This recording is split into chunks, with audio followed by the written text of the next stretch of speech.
महाराष्ट्र और झारखंड में विधानसभा चुनाव के लिए मतगणना का काम जारी है।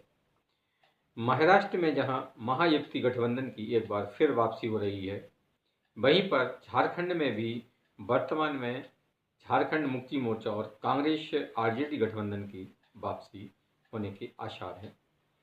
अभी तक जो रुझान सामने आए हैं उनमें महाराष्ट्र में 288 सीटों में से भाजपा के नेतृत्व वाला महायुति गठबंधन 217 सीटों पर आगे चल रहा है और झारखंड में झारखंड मुक्ति मोर्चा और कांग्रेस एनसी और आरजेडी गठबंधन 47 सीटों पर आगे चल रहा है।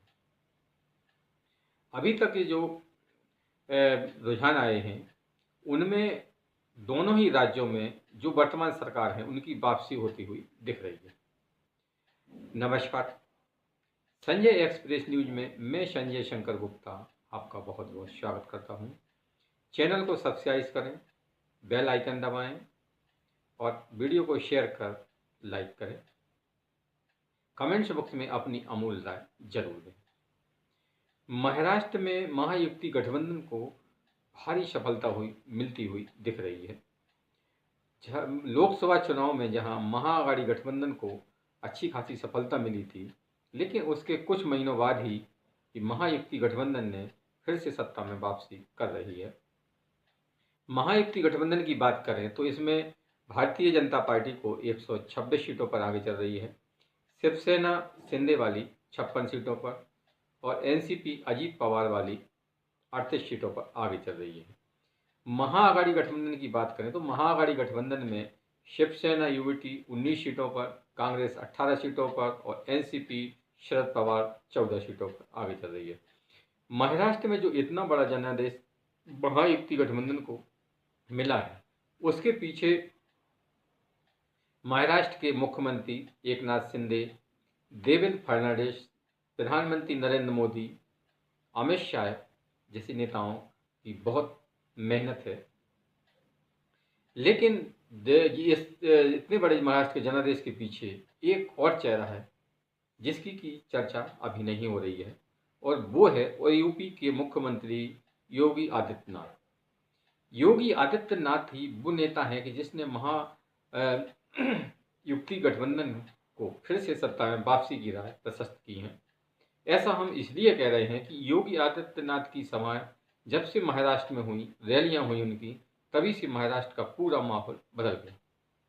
योगी आदित्यनाथ का एक नारा बहुत ही चर्चित नारा है, कटेंगे बटेंगे तो कटेंगे।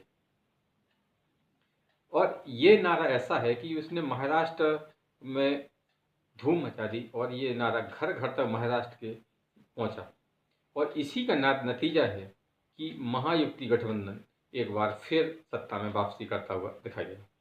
हालांकि जब कोई भी एक पार्टी या गठबंधन जीतता है तो उसकी जीत के पीछे बहुत कारण होते हैं, लेकिन कुछ ऐसे कारण होते हैं कि जिनको आप झुठला नहीं सकते हैं। योगी आदित्यनाथ एक ऐसे ही नेता हैं कि जो कोई भी बाजी पलटने का दम रखते हैं। हरियाणा में भी उन्होंने बाजी पलटी और हरियाणा के बाद महाराष्ट्र में भी उन्होंने बाजी को पलट दिया। योगी आदित्यनाथ के नेतृत्व में हरियाणा में भाजपा ने अच्छी जीत दर्ज की, महाराष्ट्र में भी जीत करने जा रही है और यूपी की बात करें तो यूपी में भी जो 9 सीटों पर उपचुनाव हुए उसमें भी भारतीय जनता पार्टी ने बहुत शानदार प्रदर्शन किया है।